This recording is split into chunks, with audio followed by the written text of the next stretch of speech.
Hello students, welcome to another sociology class. Let us continue with our lesson. So, last class tira हामीले हेर्यौं different structures of Indian society, right? Structures like economy, self-sufficient village, judgment system, etc. अब हामीले के हेर्नु पर्ने छ changes in India or Indian society. So, Indian society मा धेरै चेन्जहरु आएको छ है। पहिला देखि हामीले हिस्ट्री हेर्दै आयो भने डिफरेंट चेन्जेसहरु आएको छ अनि कुन फिल्डमा चेन्जहरु आएको छ त्यो चाहिँ हामीले यो क्लासमा हेर्ने छौं। So, first of all, let us focus on the word change है। चेन्ज भनेको कुनै कुरा बदलिनु है। नाउ अर्को कुरा छ फेरि सोशल चेन्ज है। सोशल चेन्ज भनेको चाहिँ एउटा सोसाइटी को स्ट्रक्चर अनि फंक्सनमा चेन्जेस आउनु। Now society is never constant है। स्टेबल भन्ने कहिले पनि हुँदैन। एउटा कुनै समयमा स्टेबल हुन्छ तर त्यसपछि फेरि के हुन्छ चेन्ज भएर जान्छ है। हामीले लास्ट इयर अभियसली तिमीले अगस्ट कोमको थ्योरी पढेको छ about social statics and social dynamics है। सो स्ट्याटिक भनेको एउटा ठाउँमा बस्नु अनि डायनामिक भनेको चाहिँ चेन्ज हुनु। सो यो थ्योरीमा के भनेको छ भने over a certain period of time है सोसाइटी चेन्ज हुन्छ फेरि आएर एउटा स्टेबल हुन्छ। त्यो पोइन्टमा बसेर स्टेबल हुन्छ कतिवटा कुराहरू हुन्छ त्यसपछि फेरि डिफरेन्ट एजेन्ट्सहरूले गर्दा फेरि त्यो चेन्ज भएर जान्छ है। सो यो जुन चाहिँ चेन्ज आउँछ सोसाइटीमा डिफरेन्ट एस्पेक्ट्समा चेन्जहरु आउँछ त्यसलाई हामी के भन्छौं सोशल चेन्ज है। So now let us come to our topic changes in India. So the first change is change in economy है। सो इकोनोमी अब कसरी चेन्ज भयो त्यो हामी बुझौं है। सो लास्ट क्लासेसहरुमा तिमीले याद गरेको छ मैले भने पनि कि चेन्जेस आई मिन इकोनोमी चाहिँ कस्तो प्रकारको थियो इन्डियामा है। Mostly it was dependent on agriculture है। अनि त्यहाँ मोनिटरी फर्म अफ एक्सचेन्ज हुन्थेन तर बाटर सिस्टमले एक्सचेन्ज गर्थ्यो है। Let's not go into detail किनभने तिमीले पहिल्यै त्यो गरिसकेको छ। सो यो टाइप अफ इकोनोमी चाहिँ थियो है। All the production was based on most of the production was based on agriculture है। एन्ड कन्जम्सन भिलेजभित्रको कन्जम्सन कस्तो हुन्थ्यो प्रड्युस गर्थ्यो अनि आफै कन्ज्युम गर्थ्यो है।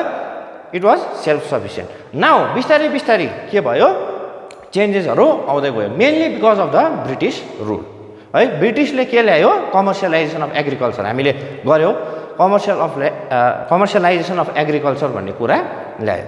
सो जब कमर्सियलाइजेसन भयो है पैसाको कुराहरु आयो त्यसपछि बिस्तारै इन्डस्ट्रियलाइजेसन भन्ने कुराहरु आयो डिफरेन्ट इन्डस्ट्रिजहरु खोलिनु थाल्यो है। सो द होल इकोनोमी है from an agrarian point of view त्यो चेन्ज भएर यहाँ अहिले के भयो इन्डस्ट्रियलाइज्ड भयो है। So that was the change in economy. Next we have change in polity है। पोलिटिक्समा चाहिँ कसरी चेन्ज भयो है। सो हामीले हिस्ट्री हेर्यो भने India was ruled by different empires and different rulers है।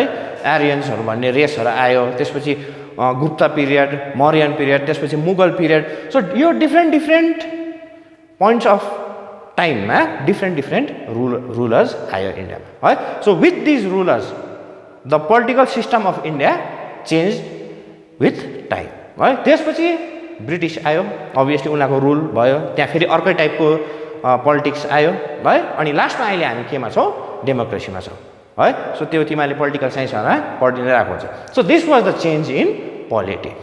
And now next we have religious change है। So in the ancient period the people they followed indigenous religion है। डिफरेन्ट अब्जेक्ट्सहरु पूजा हुन्थ्यो and indigenous रिलिजनमा त्यो अब तिमीले कुलको देवताहरु भन्ने कुराहरु सुनेको थियो होला है। त्यो टाइपको रिलिजन चाहिँ फलो गर्थ्यो है। त्यसपछि डिफरेन्ट रुलर्स आएको कारणले उनीहरूले आफ्नो रिलिजनहरु ल्याएर आयो है। हिन्दुइजम त अभियसली थियो त्यसपछि बुद्धिज्म आयो अशोकाहरूको टाइममा है। त्यसपछि इस्लाम आयो मुगल्सहरूको टाइममा त्यसपछि फेरि क्रिस्चियनिटीहरु आयो। सो यो सबैले कुराले गर्दाखेरि जुन चाहिँ इन्डिजिनियस रिलिजन थियो है, नेचर वर्शिप थियो पहिला, त्यो सबै चाहिँ चेन्ज हुँदै गयो। Now next we have change in infrastructure है। सो फेरि हामी हिस्ट्रीमै जाउँ। Ancient India or medieval India सबै हेऱ्यो भने India was an agricultural based country है। सो त्यसले गर्दा प्रायः जस्तो rural areas with huge areas of land थियो, फार्मिङ ल्यान्ड थियो है। तर अहिले हामीले हेऱ्यो भने के देख्छौँ हामी, इन्फ्रास्ट्रक्चर एकदमै चेन्ज भएर गएको छ इन्डियामा। ह्युज सिटिज, मेट्रोपोलिटन सिटिजहरू बनेको छ, ठुल्ठुलो बिल्डिङहरू बनेको छ है। So that was the change in infrastructure in India. And lastly we have change in social life है। सोसियल लाइफमा चाहिँ एकदमै ज्यादा चेन्जेसहरू आएको छ इन्डियामा है।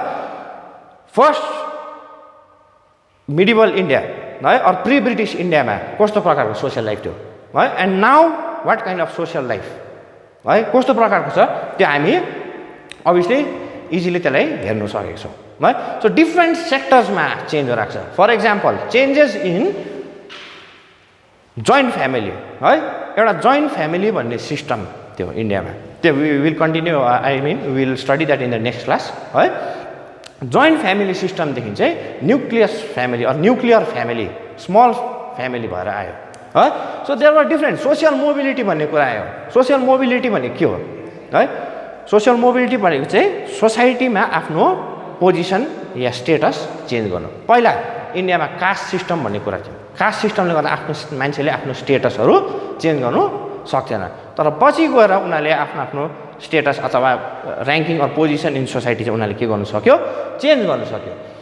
नेक्स्ट इक्जाम्पल के छ, स्टेटस अफ वुमेन पनि चेन्ज भएर गएको छ है।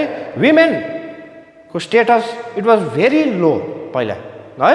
उनीहरूको ज्यादा सोसाइटीमा हुलमुल पनि गर्नु पाउने थिएन उनीहरूले है, घरमै बसेर कामहरू मात्रै गर्छ। तर अहिलेको जमाना हामी के गर्छौँ, women are at par with men है। उनीहरूले पनि घर सम्हालिरहेको हुन्छ, काम गरिरहेको हुन्छ है।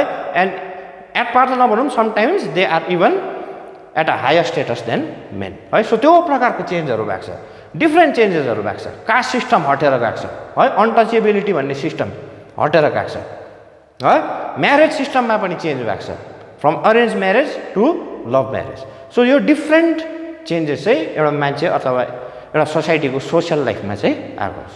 So all these are the changes in India. Next will move on to the process of social change in India है। भर्खरै हामीले चेन्जेस इन इन्डिया भन्ने टपिक हेऱ्यौँ है, different changes that took place in Indian society. Now will look into the process of social change in India. So यो चेन्जहरू जतिवटा आयो डिफ्रेन्ट प्रोसेसहरूको कारणले गर्दाखेरि चाहिँ चेन्जेस आयो। So now the first process is Brahmanisation है। So this term Brahmanisation it was introduced by a famous Indian sociologist named M N Srinivas है। सो एमएन श्रीनिवासले इन्डियामा धेरै स्टडिजहरू कन्डक्ट गर्यो, धेरै रिसर्च गर्यो, mostly in southern India. And in his book religion and society among the Coorgs of southern India, त्यो बुकमा चाहिँ उसले ब्राह्मणाइजेसनको बारेमा भनेको छ है। So the first thing is said was the caste system was not rigid and people always had social mobility भन्ने कुरा चाहिँ उसले भनेको छ। भन्नुको मतलब जुन चाहिँ रिजिडिटी हामीले बुझेको छौँ अहिलेसम्म कास्ट सिस्टमको, जहाँ मान्छेले उनीहरूको स्टेटस अथवा उनीहरूको कास्ट चेन्ज गर्नु सक्दैन, त्यो कुरा चाहिँ एकदमै थिएन भन्ने त होइन, तर सोसियल मोबिलिटी भन्ने चिज चाहिँ थियो भन्ने कुरा चाहिँ एमएन श्रीनिवासले गरेको छ है। एन्ड त्यो जुन चाहिँ मोबिलिटी थियो है, जुन चाहिँ चेन्ज थियो, जुन चाहिँ प्रोसेस थियो, त्यसलाई चाहिँ के भनेको छ उसले, ब्राह्मणाइजेसन भनेर भनेको छ है। So now let us look into the definition of Brahmanisation है। I read it out. Brahmanisation is the process by which the lower castes adopted some customs and practices of the Brahmins like vegetarianism, teetotalism and Sanskritic rituals and gave up some of their own which were considered to be impure by the higher castes है। So यहाँ के हुँदैछ है, जुन चाहिँ customs and rituals चाहिँ ब्राह्मिन्सले follow गर्दैछ है, त्यो चाहिँ लोअर कास्ट पिपलले फलो गर्थ्यो है let us go into detail है the caste system the four varnas है Brahmins Kshatriyas Vaishyas and Shudras so these were the four varnas of caste system अब ब्राह्मणाइजेसनमा चाहिँ के हुन्थ्यो भने जुन चाहिँ ब्राह्मणहरूको रिचुअल्स कस्टम्स प्र्याक्टिसेस छ त्यो चाहिँ मोस्टली लोअर कास्ट र अथवा अरू कास्टले पनि तर मोस्टली लोअर कास्टले चाहिँ के गर्थ्यो अडप्ट गर्थ्यो to go to the status of Brahmins है Kshatriyas Vaishyas these caste which are lower than Brahmins है उनीहरूले चाहिँ के गर्थ्यो अरे ब्राह्मिन्सको रिचुअल्स एन्ड कस्टम्स प्र्याक्टिस गरेर ब्राह्मिन्स जस्तो हुनु खोज्थ्यो है एकै जेनेरेसनमा हुने कुरा थिएन यो आफ्टर अ फ्यु जेनेरेसन्स है suppose a member of the Shudra or the a family of the Shudra caste है उनीहरूले आजको दिनमा देखि ब्राह्मिन्सको रिचुअल सुरु गर्नु थाले अरे बिस्तारै है सो आजको आज उनीहरू त्यो स्टेटसमा चाहिँ आइपुग्थेन तर आफ्टर अ फ्यु जेनेरेसन चाहिँ उनीहरूको स्टेटस बढेर जान्थ्यो so this is known as Brahmanisation है सो नाउ लेटर अन श्रीनिवासले के देख्यो भने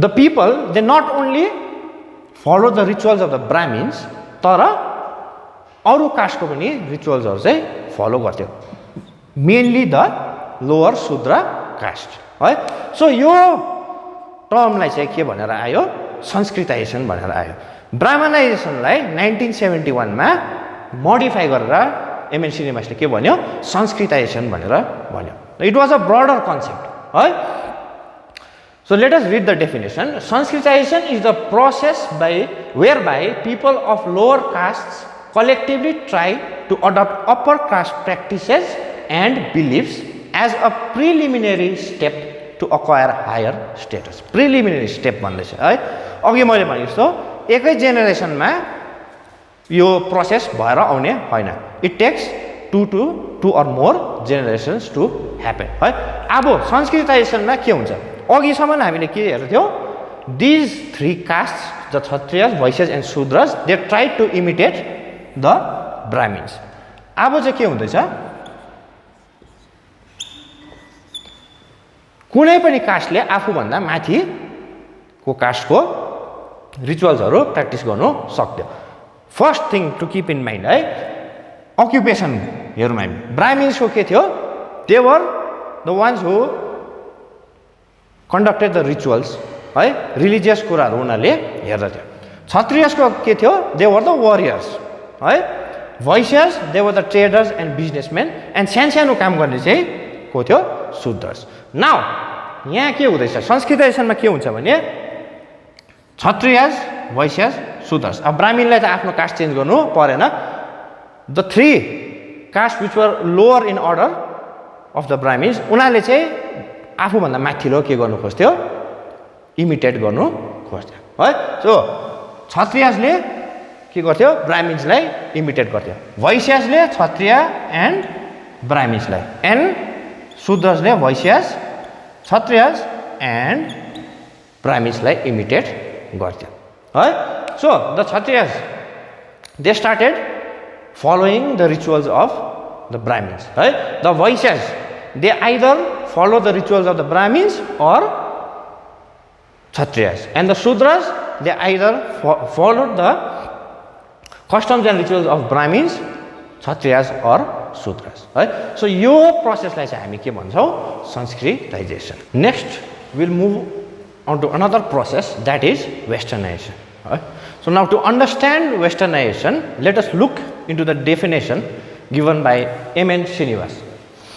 So according to M.N. Srinivas, westernization refers to the changes brought about in Indian society and culture as a result of over 150 years of British rule and the term subsumes changes occurring at different levels and these levels being technology, institution, ideology, values, etc. Right? So, जब British आयो इन्डियामा उनीहरूले Indian सोसाइटीमा different चेन्जेसहरू ल्यायो है not only did they rule India but they changed the Indian society है। So उनीहरूको कल्चर द ब्रिटिस कल्चर कतिवटा कल्चर चाहिँ उनीहरूले इन्डियामा ल्यायो and the Indian people they followed these cultures है। सो यो प्रोसेसलाई चाहिँ हामी के भन्छौँ westernisation.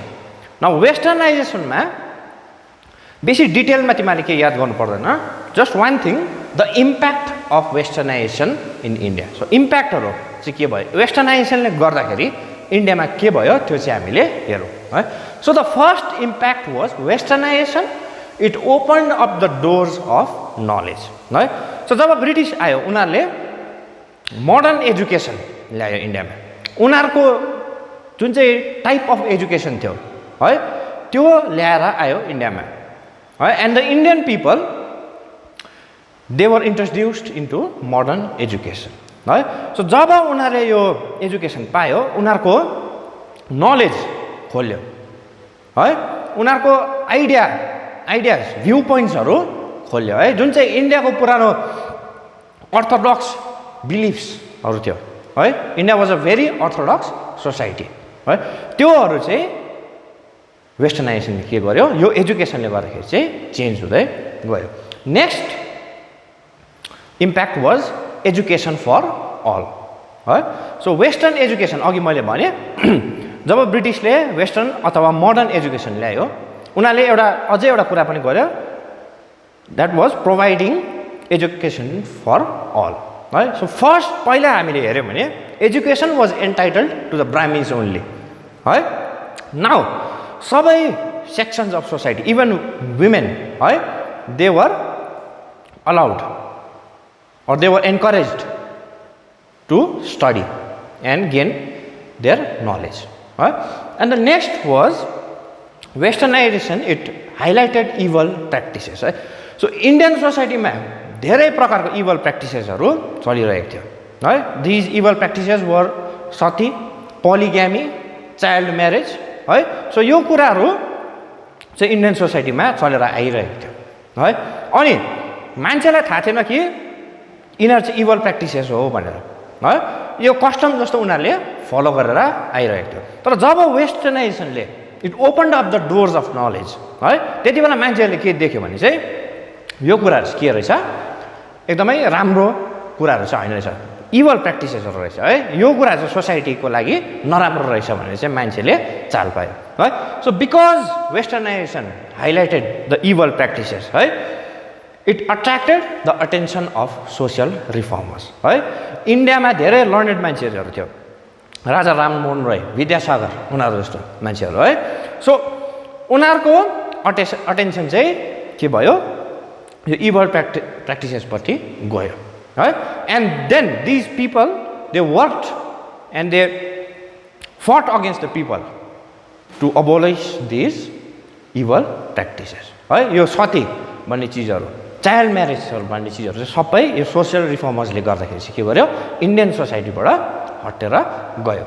And next was and the most important it was the realisation of the worth of liberty and freedom. अब यहाँ के भयो है, ब्रिटिसले यो कन्सेप्ट उनीहरूको कल्चर इन्डियामा ल्याएर इन्डियन मान्छेहरूले फलो गर्नु थाल्यो। त्यसपछि के आयो इन्डिभिजुअलिजम भन्ने कुरा आयो, लिबर्टी भन्ने कुरा आयो है, त्यो थट्सहरू आयो, आइडियोलोजीहरू, फ्रिडम भन्ने कुरा आयो। अनि यो सबै देखेर चाहिँ इन्डियाको मान्छेले चाहिँ के भन्यो कि होइन हामी चाहिँ ब्रिटिस रुलमा अब बस्नु हुँदैन है। सो ड्यु टु दिस है, ड्यु टु वेस्टर्नाइजेसन है, इन्डियन मान्छेहरूको मनमा चाहिँ के बस्यो भने चाहिँ होइन हामी चाहिँ ब्रिटिस रुलबाट अब फ्री हुनुपर्छ। So that is the reason why the Indian people they fought for their freedom and also gained freedom. Next we move on to the next process, that is modernization right? अब modernization भनेको के हो भने चाहिँ modern values, modern lifestyleहरू चाहिँ adopt गर्नु है। So this was another process of social change in India. अब हामीले ब्रिटिस आउनु अगाडि र अहिलेको जमाना हेऱ्यो भने धेरै चेन्जेसहरू आएको छ है, मोडर्न भएको छ मान्छेहरू इन डिफ्रेन्ट फिल्ड्स है। इन एजुकेसन अभियसली फर्स्टली, त्यहाँदेखि उनीहरूको lifestyle, eating habits, food habits, different थिङ्सहरूमा चेन्जेस आएको छ। अनि मोडर्नाइजेसन भनेको चाहिँ अहिलेको जमानामा जे चल्दैछ त्योसँग अडप्ट गर्नु है। सो अहिलेको जमानामा के छ, हाम्रो ड्रेसअपहरू अर्कै हुन्छ है, बोलीचाली अर्कै छ, डिफ्रेन्ट टेक्नोलोजीहरू नयाँ नयाँ निस्केको छ है, त्यो हामी चलाउनु सिक्छौँ। सो यो सबै चाहिँ के हो, मोडर्नाइजेसन है, it is known as modernisation.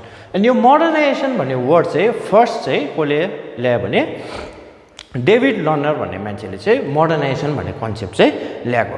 अनि उसको चाहिँ मिडल इस्टर्न सोसाइटिजमा धेरै स्टडिजहरू थियो। अनि त्यो स्टडिजहरू अनुसार चाहिँ उसले के देख्यो भने इन्डियन सोसाइटीमा चाहिँ धेरै चेन्जेसहरू आउँदैछन्, सोसाइटी मोडर्न हुँदै जाँदैछ है। अनि मान्छेहरू चाहिँ त्यो मोडर्नाइजेसन, त्यो मोडर्न सोसाइटीसँग चाहिँ अडप्ट गर्दै जाँदैछ है। सो त्यो प्रोसेसलाई चाहिँ उसले के नाम दियो, मोडर्नाइजेसन। सो फेरि पनि म भन्छु यसमा हामीले बेसी डिटेलमा के हेर्नुपर्ने छैन, खालि इम्प्याक्ट चाहिँ हेर्नुपर्ने छ। So the first impact is development of means, modern means of transport है।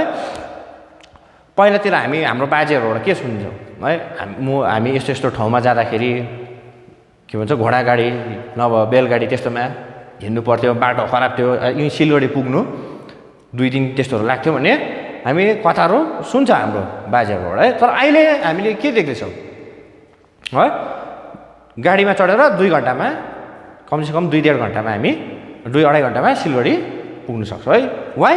Because the transport facility has improved है, मोडर्न ट्रान्सपोर्ट फेसिलिटी छ अहिले है, बाटोहरू बनेको छ, ट्रेनको ट्र्याक्सहरू लगाएको छ, फ्लाइटहरू छ है।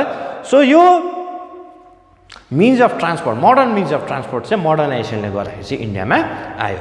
Next we have industrialization of economy है।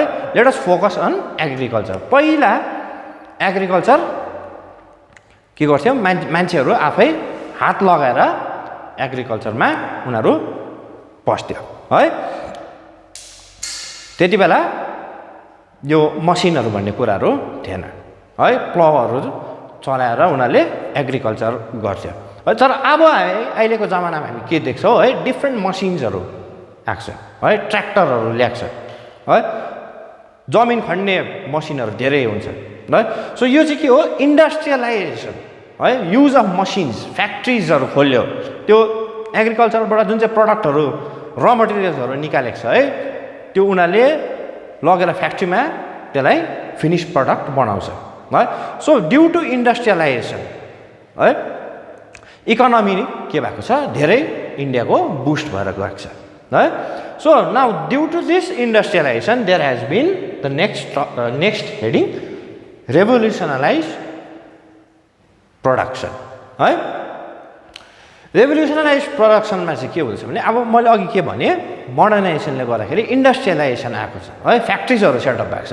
अनि जब फ्याक्ट्रिजहरू सेटअप भएको हुन्छ त्यति बेला मान्छेको म्यानुअल लेबर चाहिँ एकदमै कम्ती भएर जान्छ है।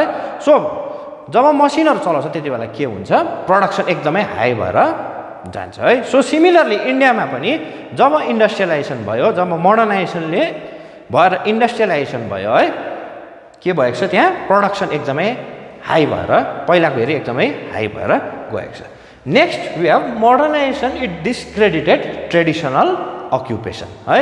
ट्रेडिसनल अक्युपेसन मान्छेको जुन चाहिँ ह्यान्डिक्राफ्ट्सहरू थियो, एग्रिकल्चर थियो, आर्टिसन्सहरू, अस्ति हामीले जुन चाहिँ लास्ट च्याप्टरतिर कुरा गर्दै थियौँ है, त्यो ट्रेडिसनल अक्युपेसनहरू चाहिँ के भयो, मोडर्नाइजेसनले सबै चेन्ज गर्यो है। अहिलेको जमानामा के देख्छौँ, मान्छेहरू व्हाइट कलर जब्सहरू खोज्छ है, इम्प्लोइमेन्टको लागि उनीहरू कम्पनीहरूमा जान्छ, अफिसमा काम गर्नु खोज्छ है। सो जुन चाहिँ त्यो पुरानो ट्रेडिसनल अक्युपेसन थियो मान्छेहरूको, त्यो चाहिँ मोडर्नाइजेसनले गर्दा सबै हटेर गएको छ।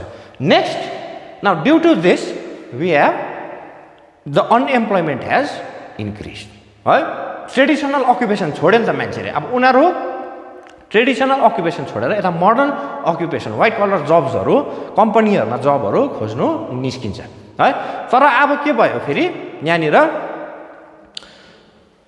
यो कम्पनीजहरूतिर अथवा मोडर्न जब्सहरू चाहिँ एकदमै कम्ती भएर गयो है। सो त्यसले गर्दा यो जब्सहरू कम्ती भएको कारणले गर्दाखेरि चाहिँ अनएम्प्लोइमेन्ट के हुन्छ, मान्छेहरूको इन्क्रिज हुँदै जान्छ। अब उनीहरूले ट्रेडिसनल अक्युपेसन त उनीहरूको छोडेर गयो है, तर बादमा आएर चाहिँ यो जब्सहरू उनीहरूले नपाउँदाखेरि चाहिँ के भयो, फेरि अनएम्प्लोइमेन्ट चाहिँ बढ्दै बढ्दै बढ्दै गयो।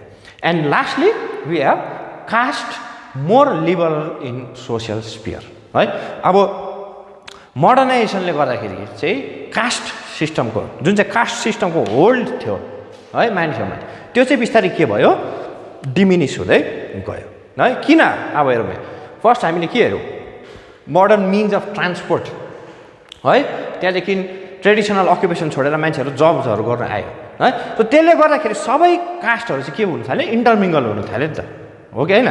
किनभने अब मोडर्न जब्सहरू गर्नु थालेपछि है, यो ट्रान्सपोर्ट फेसिलिटिजहरू युज गर्नु थालेपछि, अब सपोज ट्रान्सपोर्ट फेसिलिटीको बारेमा कुरा गर्दा, अब एउटा सपोज गाडीमा कतिजना, 4 जना मान्छे अट्छ है।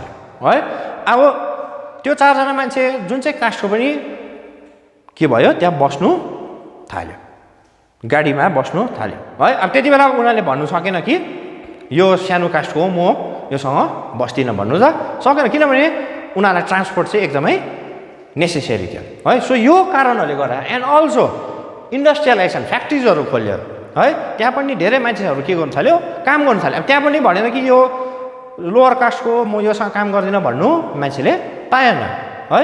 सो यो सबै कारणहरूले गर्दाखेरि चाहिँ के भयो, कास्ट सिस्टमको होल्ड चाहिँ सोसाइटीबाट बिस्तारै निस्किँदै गयो।